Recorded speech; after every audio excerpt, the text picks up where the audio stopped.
Welcome to the class. Let's proceed ahead.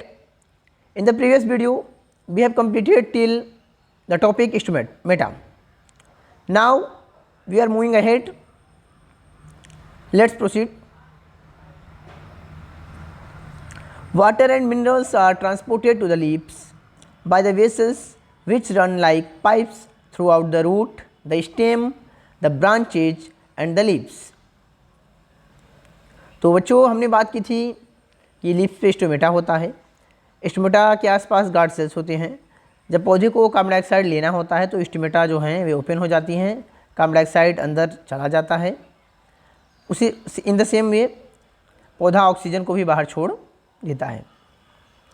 अब बात करेंगे भाई वाटर यानी कि जल, मिनरल्स खनिज तत्व, ये सभी दोनों चीज़ें पत्ती तक यातायात की जाती हैं। ट्रांसपोर्ट मतलब होता है यातायात करना, पहुंचाना, तो इनको पत्तियों तक पहुंचाया जाता है। By the vessels which run like pipes, उन वाहिकाओं के द्वारा जो पाइप्स की तरह पूरे पौधे में फैली हुई हैं, जड़ में, तने में, डालियों में और पत्तियों में। तो प्लांट्स में जो वेसल वाटर और मिनरल्स को कैरी करती है उस वेसल को हम जाइलम कहते हैं। क्या बोलते हैं? जाइलम। तो आप याद कर सकते हो वाटर एंड मिनरल्स को कैरी करने वाले वेसल का नाम होता है xylem. They form a continuous path और passage for the nutrients to reach the leaf. They are called vessels. ये जो वेसल्स हैं एक लगातार रास्ता बनाती हैं वाटर और न्यूट्रिएंट्स के लिए ताकि वो आसानी से पत्तियों तक पहुंच जाएं। ये सारा प्रोसेस बिल्कुल वैसा ही होता है जैसे कि आपके घर में अगर आपको पानी चाहिए होता है तो जहाँ भी आपका पंप लगा हुआ है तो वहाँ से पानी ले आने के लिए आप क्या करते हो? सबमर्सिबल लगाते हो, साथ में पूरी पाइप लाइन बिछाते हो। तो वैसे ही प्लांट के अंदर रूट से लेके लीफ तक, रूट से लेकर के लीफ तक पूरी एक पाइप लाइन बिछी है जिन्हें हम वेसल कहते हैं और उसका साइंटिफिक नेम होता है जाइलम। तो जो जाइलम होती है उसकी मदद से पानी जो है वह जड़ से लेकर के पत्ती तक आराम से चला जाता है। मतलब जड़ें जो हैं वो सॉइल से एब्जॉर्ब करती हैं, पानी को सोख लेती हैं और फिर ब्रांच स्टेम से होते हुए पानी आराम से पत्तियों तक पहुंच जाती है। You will learn more about transport of minerals in plants in chapter 11। कह रहा है आपके चैप्टर 11 में आप मिनरल्स के ट्रांसपोर्ट के बारे में और ज़्यादा पढ़ेंगे।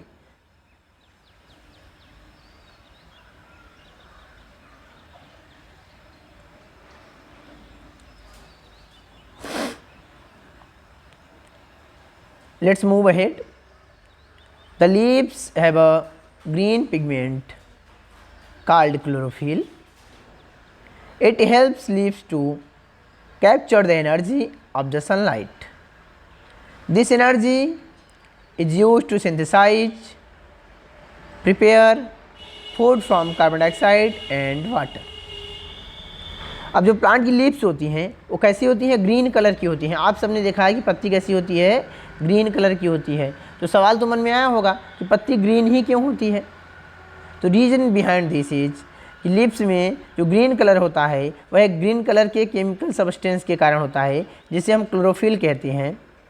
यह क्लोरोफिल ही है जो पौधे को सनलाइट को कैप्चर करने में हेल्प करता है। सनलाइट तो पूरी दुनिया को मिलता है, पूरे वर्ल्ड को, इस अर्थ पे जितने भी ऑर्गेनिजम्स हैं सबको सनलाइट मिलती है, लेकिन वो उसे कैप्चर करने मतलब उसे बंद करके पकड़ करके रख लेने की क्षमता किसमें है? केवल प्लांट्स में है। सनलाइट हमें भी मिलती है लेकिन हम उसे ले करके एनर्जी के फॉर्म में इस्तेमाल नहीं कर सकते, लेकिन पौधा उस सनलाइट की एनर्जी को ले करके दूसरे फॉर्म में कन्वर्ट कर देता है ताकि आप उसका बाद में इस्तेमाल कर सको। तो यह काम करने की कैपेसिटी किसके अंदर है? क्लोरोफिल के अंदर। क्लोरोफिल ही सनलाइट को कैप्चर कर सकता है, बाद में इसी सनलाइट को कार्बन डाइऑक्साइड और वाटर की प्रेजेंस में फूड में कन्वर्ट कर देता है या इसी सनलाइट का इस्तेमाल करता है, साथ में कार्बन डाइऑक्साइड और वाटर का भी यूज़ कर लेता है और भोजन बना देता है। बहुत ही सिंपल चीज़ें चाहिए प्लांट्स को भोजन बनाने के लिए, ज़्यादा उन्हें डिफ़िकल्ट चीज़ें नहीं चाहिए, सब कुछ उनके आसपास प्रेजेंट है। Since the synthesis of food occurs in the presence of sunlight it is called photosynthesis. कह रहा है भाई चूंकि जो भोजन है वह सनलाइट के प्रेजेंस में ही बन पाता है, इसलिए हम उसे फोटोसिंथेसिस कहते हैं। मतलब जो ये फोटो वर्ड है सनलाइट के लिए ही प्रयोग किया जाता है कि जब कभी भी कुछ भी सनलाइट के प्रेजेंस में होता है तो उसके पहले फोटो वर्ड जोड़ दिया जाता है। तो यहाँ पे क्या हो रहा है, सिंथेसिस हो रहा है। किसका सिंथेसिस हो रहा है? फूड का सिंथेसिस हो रहा है, भोजन को बनाया जा रहा है सनलाइट के प्रेजेंस में, इसलिए इसको घटना को नाम दे दिया गया photosynthesis. So we find that chlorophyll, sunlight, carbon dioxide and water are necessary to carry out the process of photosynthesis। इसलिए हमें पता चलता है कि फाइंड मतलब पता करना कि क्लोरोफिल हो गया, सनलाइट हो गया, वाटर हो गया और कार्बन डाइऑक्साइड हो गया, ये चारों चीज़ें फोटोसिंथेसिस कराने के लिए बहुत ही ज़रूरी है। इनमें से अगर कोई भी सब्सटेंस आपके पास नहीं होगा या इनमें से कुछ भी नहीं होगा तो फोटोसिंथेसिस पॉसिबल नहीं होगा। फोटोसिंथेसिस कराने के लिए चीज़ें ज़रूरी हैं और इनके मदद से ही फोटोसिंथेसिस हो सकता है। It is a unique process on earth. पृथ्वी पर यह अनोखी घटना है। यूनिक मतलब अनोखा, पृथ्वी पर यह अनोखी घटना है और इसके वजह से ही पृथ्वी पर लाइफ एग्जिस्ट कर सकता है, क्योंकि प्लांट को छोड़ के बाकी सभी लिविंग ऑर्गेनिज्म को भोजन कौन देता है? प्लांट ही देता है। अपने लिए तो बनाता ही है खुद जिंदा रहने के लिए, लेकिन बाकी सबको भी इस पे यहाँ पे जिंदा किसने रख रखा है? प्लांट्स ने। अगर प्लांट्स फूड ही ना बनाए तो अपने आप पूरी जो फूड चेन है वो ब्रेक हो जाएगी और सारे ऑर्गेनिजम्स क्या होंगे? मर जाएंगे। The solar energy is captured by the leaves and stored in the plant in the form of food. Thus sun is the ultimate source of energy for all living organisms. आगे कहता है कि solar energy को पत्तियां जो हैं वह capture करती हैं, फिर उसी एनर्जी को फूड के फॉर्म में कन्वर्ट करके स्टोर करके रख लेती हैं। तो इसलिए हम कुल मिला के ये बात कह सकते हैं कि इस पृथ्वी पर ऊर्जा का जो सबसे बड़ा स्रोत है, सबसे महत्वपूर्ण स्रोत है या अंतरिम स्रोत है, वह कौन है? सूरज है। मतलब सभी को जिंदा रखने के लिए, सभी को ऊर्जा देने के लिए कौन काम कर रहा है? सन कर रहा है। अगर सन ना हो तो किसी को एनर्जी नहीं मिलेगी, कोई भी लिविंग ऑर्गेनिज्म जिंदा नहीं रह सकता। हर कोई कुल मिला के एनर्जी के लिए सन के ऊपर ही डिपेंड है। सन एनर्जी देगा, उस एनर्जी से प्लांट फूड बनाएगा और फिर बाकी लोगों को वही फूड मिलेगा और तभी हर कोई ज़िंदा रहेगा, चाहे वो कोई प्लांट हो चाहे एनिमल्स हो। क्वेश्चन आ गया, can you imagine life on earth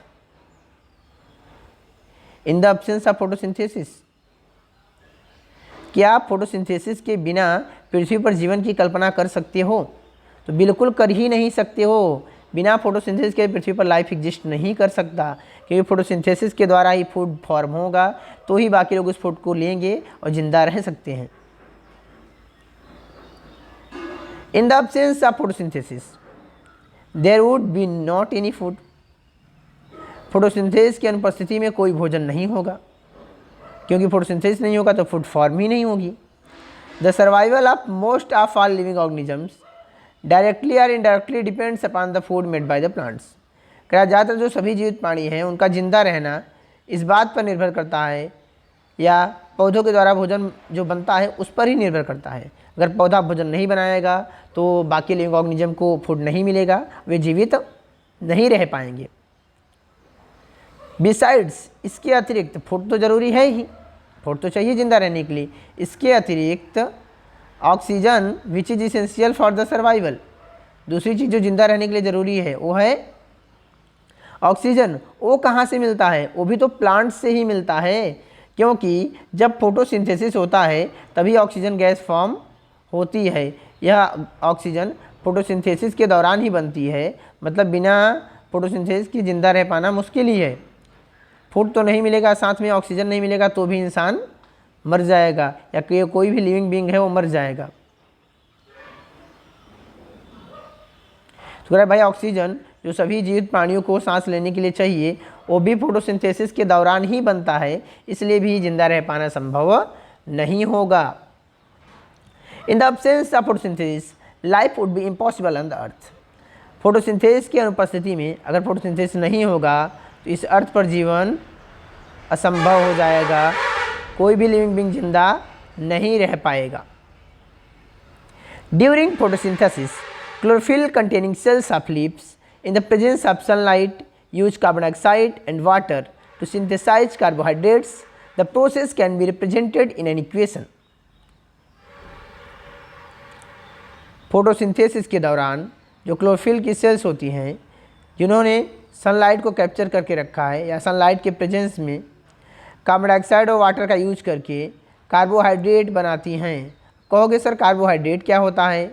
तो भाई जो फूड आप कंज्यूम करते हो उसमें कार्बोहाइड्रेट प्रेजेंट होता है जो आपकी बॉडी को एनर्जी प्रोवाइड करने का काम करता है। ये जो पूरा प्रोसेस है यहाँ पर एक इक्वेशन में समझाया गया है कि देखो भाई कार्बन डाइऑक्साइड ले लिया, साथ में वाटर ले लिया, सनलाइट और क्लोरोफिल के प्रेजेंस में, दोनों ही हैं, सनलाइट भी है और क्लोरोफिल भी है, दोनों ही चीज़ें यहाँ पे हैं। दोनों के प्रेजेंस में जब कार्बन डाइऑक्साइड और वाटर को मिलाया तो हमको क्या मिल गया? हमको मिल गया कार्बोहाइड्रेट और साथ में ऑक्सीजन गैस। दोनों ही जिंदा रहने के लिए ज़रूरी है, इसलिए फोटोसिंथेसिस बहुत ज़रूरी है। देखो यहाँ पे डायग्राम दिया है, सेक्शन ऑफ लीफ, एक पत्ती देख रहे हो, एक पत्ती को लिया गया, उसको जूम किया गया, तो जो ग्रीन ग्रीन के स्ट्रक्चर दिख रहे हैं ये सारे, ठीक, ये सभी क्या हैं? क्लोरोफिल हैं। क्या है? क्लोरोप्लास्ट के सेल्स है जिनके अंदर क्लोरोफिल क्या है? प्रेजेंट है। यहाँ पे आपको छोटा सा स्पेस दिख रहा है, इस स्पेस के आसपास देखो दो सेल्स हैं, एक ये सेल है, एक ये है। इन सेल्स को हम गार्ड सेल्स कहते हैं। और जो छोटा सा खुला हुआ स्पेस है, यहाँ पे खुला है, यहाँ पे भी खुला है, इसे हम स्टोमेटा कहते हैं। यही वो ओपनिंग है, यही वो पोर्स है जहाँ से ऑक्सीजन गैस अंदर चली जाती है, कार्बन डाइऑक्साइड गैस अंदर चली जाती है, ऑक्सीजन बाहर निकल आती है। क्योंकि पौधे जो हैं जब भी फोटोसिंथेसिस करते हैं तो कार्बन डाइऑक्साइड को अंदर लेते हैं, ऑक्सीजन हमारे लिए रिलीज कर देते हैं। यहाँ पे देखो स्टोमेटा के डायग्राम को जूम किया गया है, इस तरीके से स्ट्रक्चर होता है। ये जो ओपनिंग है इसको हम स्टोमेटा कहते हैं, स्टोमेटल ओपनिंग कहते हैं। ये आसपास जो सेल्स हैं इन्हें गार्ड सेल्स कहते हैं। पौधे की रिक्वायरमेंट के हिसाब से ये खुलते और बंद होते रहते हैं।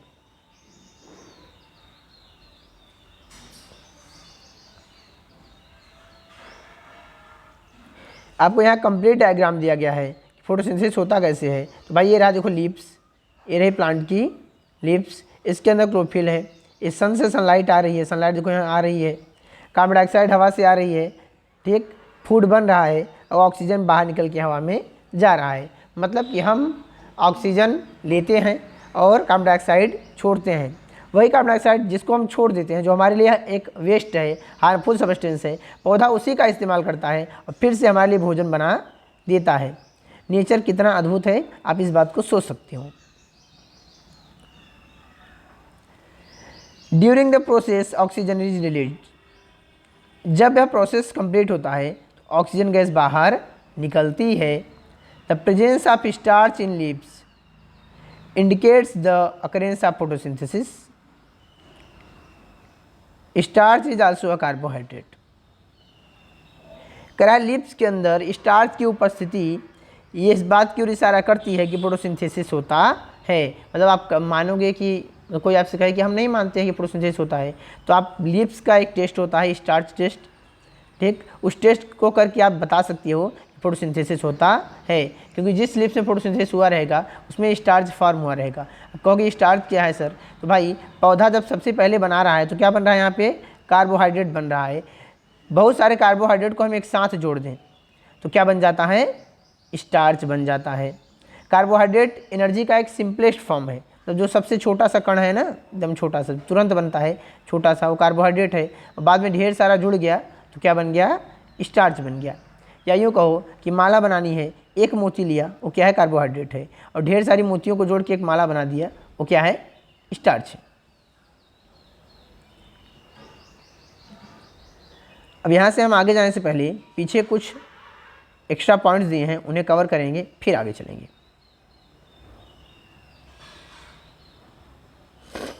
देखिए यहाँ पे ब्लू वाले ब्रैकेट डब्बे को देखिए, यहाँ पे लिखा हुआ है सेल्स, यानी कि सेल्स क्या होती हैं, कोशिकाएं क्या होती हैं। सेल्स को हिंदी में बोला जाता है कोशिकाएं। You have seen that buildings are made of bricks. आपने मकान बनते देखा होगा। मकान को बनाने के लिए हम ईंटों का इस्तेमाल करते हैं बिल्कुल। कोई भी एक दीवार है, अगर कहें कि दीवार की बेसिक यूनिट क्या है, सबसे पहले दीवार का सबसे छोटा हिस्सा क्या है, तो उस दीवार में सबसे अधिक क्या दिखेगा, ईंटों की संख्या। 200, 400, 500, 1000 ईंटें। स्टार्टिंग एक ईंटे से ही हुई थी। आपने एक ईंटा, फिर 2 ईंट, 3 ईंट, 4 ईंट से जोड़ते चले गए, आखिर में पूरी दीवार बन के तैयार हो गई। वैसे ही इन द सेम वे सभी लिविंग ऑर्गेनिज्म की जो बॉडी होती है, जो शरीर होता है हमारा, वह भी ऐसे ही छोटी छोटी इकाइयों से मिलकर बना है, जिसे हम सेल कहते हैं। जैसे एक दीवार की बेसिक यूनिट क्या है, ब्रिक है, तो हमारे बॉडी की बेसिक यूनिट क्या है, सेल्स हैं। हमारी बॉडी में ट्रिलियंस ऑफ सेल्स होती हैं, बहुत सारी सेल्स होती हैं, लेकिन अगर उसको तोड़ा जाए और चेक किया जाए सबसे छोटा क्या निकलेगा, तो हमारी बॉडी में क्या निकलेगा, सेल निकलेगा। जैसे दीवार में ईंट निकल जाता है, वैसे ही हमारे लिए क्या निकल जाएगा, cell. Cells can be seen only under the microscope. अब कह रहा है सेल्स को आप केवल माइक्रोस्कोप के नीचे देख सकते हो। कहाँ पे देख सकते हो, माइक्रोस्कोप में, बहुत ही छोटी है, आपको ये नेकेड आई से दिखाई नहीं देगी। जब माइक्रोस्कोप लगा के आप देखोगे तब आपको सेल्स दिखाई पड़ेंगी। Some organisms are made of only one cell.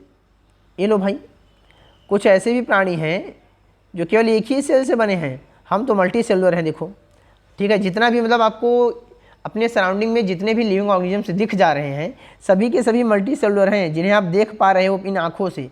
ये सभी क्या हैं, मल्टी सेलुलर हैं, क्योंकि यूनिसेलुलर तो आपको दिखाई देता ही नहीं, इतनी छोटी होती हैं कि आपको इन आँखों से नहीं दिखेगा। माइक्रोस्कोप लगा के देखोगे तो दिख जाएगा। तो आप जो भी देख रहे हो सब मल्टी सेलुलर देखते हो। सब में मल्टी सेलुलर का मतलब होता है, मल्टी मतलब मोर देन वन, एक से ज़्यादा। जब वो एक से ज़्यादा होगा तो क्या बोलेंगे, मल्टी सेलुलर। तो आपको जितना दिख रहा है सब एक से ज़्यादा है, सब हज़ारों लाखों वाले हैं। क्योंकि आपकी बॉडी से अगर हम 1 सेंटीमीटर क्यूब ब्लड ले लेते हैं, उसमें 5 to 6 lakh red blood cells होती हैं। 1 बूंद खून लिया जाता है, 1 बूंद से अधिक, 2 बूंद 3 बूंद खून, ठीक। 1 सेंटीमीटर क्यूब बोल रहा हूँ मैं, कि 1 सेंटीमीटर लंबा, 1 सेंटीमीटर चौड़ा और 1 ही सेंटीमीटर ऊंचा। इतना अगर हम ब्लड लेते हैं तो इतने ब्लड में ही 5 से 6 lakh red blood cells present होती हैं, जो खून को लाल दिखाने का काम करती हैं। तो सोच रहे हैं सेल्स कितनी छोटी होती हैं। The cell is enclosed by a outer boundary. अब कह रहा है जो सेल होती है ना, इसके ऊपर सबसे एक बाहर बाउंड्री होती है, जिसको हम सेल मेम्ब्रेन कहते हैं।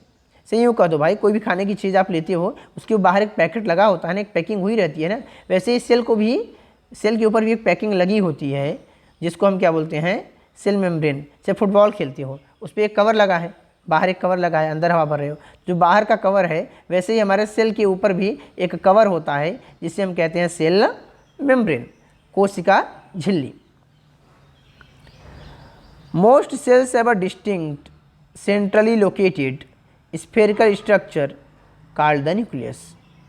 ज़्यादातर कोशिकाओं में डिस्टिंक्ट मतलब एकदम अलग, बीचों बीच स्थित एक गोलाकार संरचना होती है, जिसे न्यूक्लियस कहा जाता है। यहाँ पे डायग्राम में देख सकते हो, ये रहा देखो न्यूक्लियस, ये रहा न्यूक्लियस, ये रहा न्यूक्लियस, ये रहा न्यूक्लियस, ये है न्यूक्लियस। ये जो आपको दिख रहा है बीचों बीच, ये क्या है, न्यूक्लियस ही है। ये सेल की क्या है, न्यूक्लियस है। The nucleus is surrounded by A jelly like substance called cytoplasm. अब जो न्यूक्लियस है, अभी देखो बाहर वाला ये क्या हो गया, ये सेल मेम्ब्रेन हो गया। ये क्या हो गया,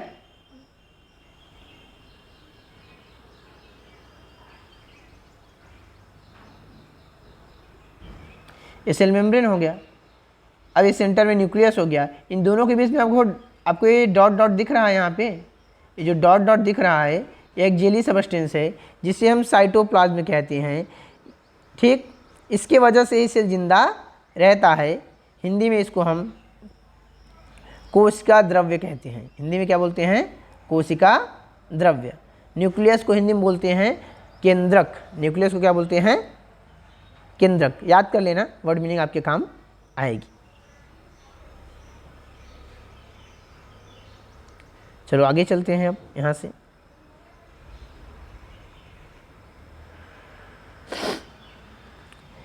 यहाँ पे और एक्स्ट्रा इन्फॉर्मेशन है। Besides leaves photosynthesis is also take place in other green parts of the plant like in green stems and green branches।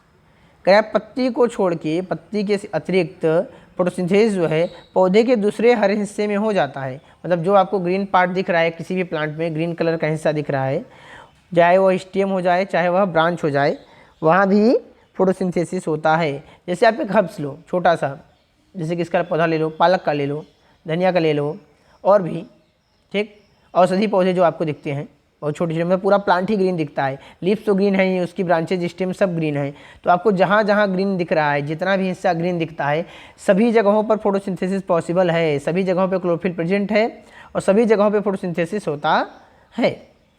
आगे कह रहा है the desert plants have scale और spine like leaves to reduce the loss of water by transpiration. These plants have green stems which carry out photosynthesis.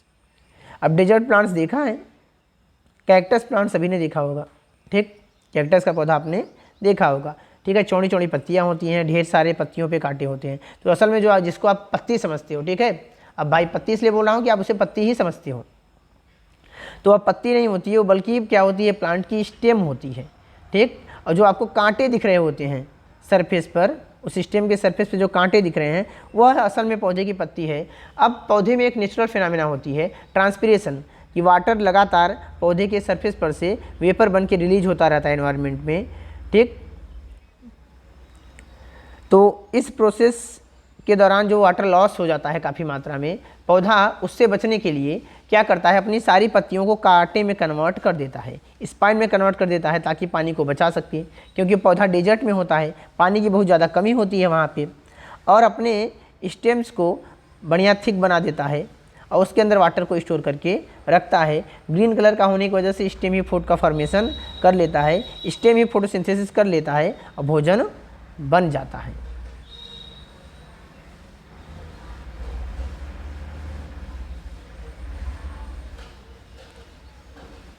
अब यहाँ पे आपको एक एक्टिविटी करने को बोला जा रहा है, कह रहा है कि take 2 potted plants of the same kind.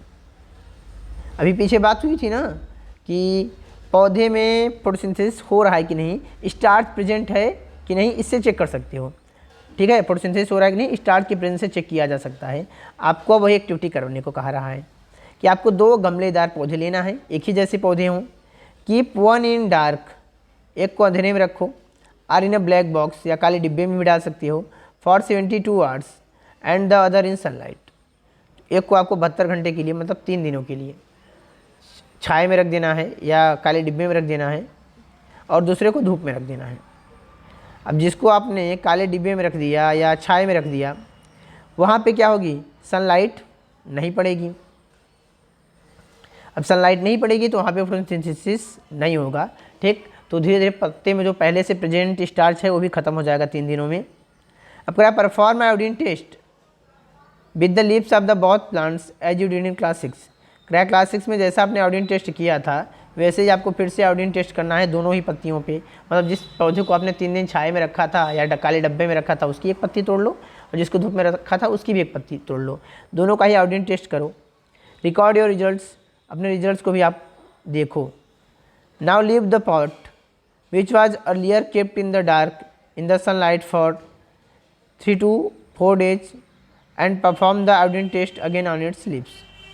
अब क्या करना है, जिस पेड़ को आपने 3 से 4 दिन छाए में रखा था उसे फिर से धूप में रखो और फिर से उसके ऊपर आयोडीन टेस्ट करो। Record your observation in your notebook, आपको जो भी महसूस हो, जो भी दिखे उसे आप लिख करके अपनी कॉपी में रखो। तो सबसे पहले हम बात करते हैं आयोडीन टेस्ट की कि किया कैसे जाता है। आपको लीव्स को तोड़ना है, वाटर में बॉयल करना है, इतना बॉयल नहीं करना है कि लीव्स डैमेज हो जाए, बस इतना ही बॉयल करो कि लीव्स बॉयल हो जाए। उसके बाद उसको आपको अल्कोहल से या स्पिरिट से वॉश करना है, ठीक। वॉश करने के बाद आपको उसके ऊपर आयोडीन सॉल्यूशन डालना है। आयोडीन सॉल्यूशन डालने पे अगर पत्ती का रंग ब्लू ब्लैक हो जाता है, कैसा, ब्लू ब्लैक, मतलब काला नीला का जो मिक्स्ड कलर आता है, अगर ऐसा कलर आता है तो आप कहेंगे कि उसमें स्टार्च प्रेजेंट है। अगर कलर ऐसा नहीं आता है तो उसमें स्टार्च प्रेजेंट नहीं है। तो भाई अब यहाँ भी क्या होगा, जो 3 से 4 दिन तक छाए में रखा गया था या काले डिब्बे में रखा गया था, उसके अंदर का सारा स्टार्च खत्म हो गया। आयोडीन टेस्ट के दौरान उसमें ब्लू ब्लैक कलर नहीं आएगा, जबकि वह पत्ती जो धूप में रखी गई थी उसमें ब्लू ब्लैक कलर आएगा। तो आप कहोगे कि फोटोसिंथेसिस के दौरान स्टार्च फॉर्म होती है, कार्बोहाइड्रेट बनता है। फिर से जब आप उसको 3 से 4 दिन के लिए धूप में रख देंगे उस पौधे को जिसको आपने छाए में रखा था, फिर से उसमें स्टार्च फॉर्म हो जाएगा। तब आप देखेंगे कि उसकी पत्ती के साथ भी या आयोडीन टेस्ट करने पे ब्लू ब्लैक कलर आपको दिखाई दे जाएगा। आगे चलते हैं। The leaves other than green also have chlorophyll. आप भाई कुछ डेकोरेटिव प्लांट्स देखते हो जिनकी पत्तियां अलग अलग कलर्स की होती हैं। नॉर्मली तो आप ग्रीन प्लांट्स देखते हो, लेकिन उनकी पत्तियां जो डेकोरेशन वाले होते हैं उनकी अलग अलग होती हैं। The large amount of red, brown and other pigments mask the green colour. होता क्या है कि भाई पत्ती का जो ग्रीन कलर है वो नीचे रहता है और बाहर से ब्राउन कलर, रेड कलर, ठीक है, और दूसरे कलर्स पत्ती को क्या करते हैं, ढक देते हैं। Photosynthesis takes place in these leaves also. लेकिन भाई पत्तियों में क्लोरोफिल प्रेजेंट है तो सनलाइट आएगी तो क्लोरोफिल क्या करेगा, सनलाइट को ट्रैप करेगा और यहाँ पे भी फोटोसिंथेसिस होगा। ये पौधे भी अपना भोजन स्वयं बना लेंगे। ऐसा नहीं है कि वहाँ पे फूड का फॉर्मेशन नहीं होगा।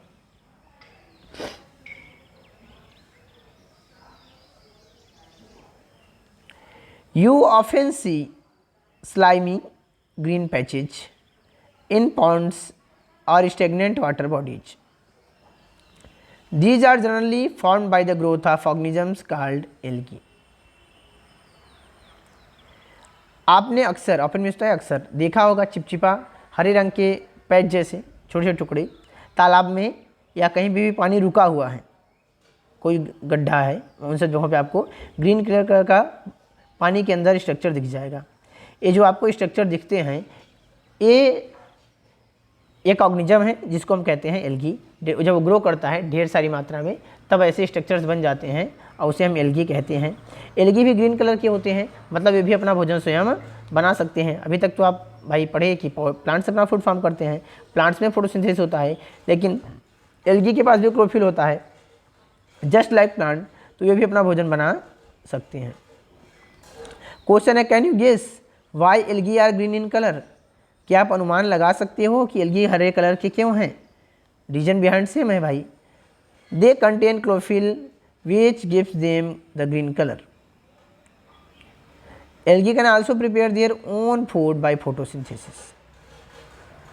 एल्गी के ग्रीन होने का रीज़न यही है कि उनमें क्लोरोफिल प्रेजेंट होता है और बिल्कुल पौधे की तरह अपना भोजन स्वयं बना सकते हैं।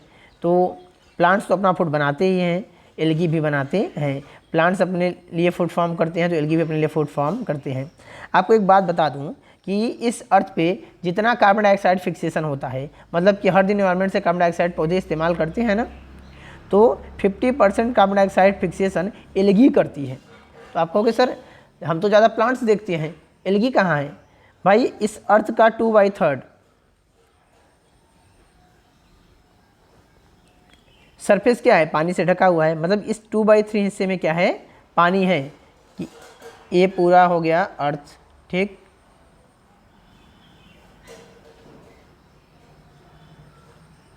और ये पूरा हिस्सा क्या है, पानी है। इस पानी में पता ना पूरा क्या है, ओशंस हैं, सीज हैं बड़े बड़े, इनमें पूरा पानी भरा हुआ है, इनमें एल्गी प्रेजेंट है। वह एल्गी इस अर्थ का 50% कार्बन डाइऑक्साइड फिक्सेशन कर देती है। मतलब जितना भी कार्बन डाइऑक्साइड हम रिलीज कर रहे हैं उसमें से आधा कौन इस्तेमाल कर रहा है, एल्गी इस्तेमाल कर रही है फूड फॉर्म करने के लिए और ऑक्सीजन प्रोड्यूस करने के लिए। ओके दोस्तों, आज की इस वीडियो को हम यहीं पे ख़त्म करते हैं, फिर मिलेंगे अगले वीडियो में। Thanks for watching. अगर वीडियो अच्छा लगा होगा तो लाइक कर देना, चैनल को सब्सक्राइब नहीं किया होगा तो कर लेना। बाय।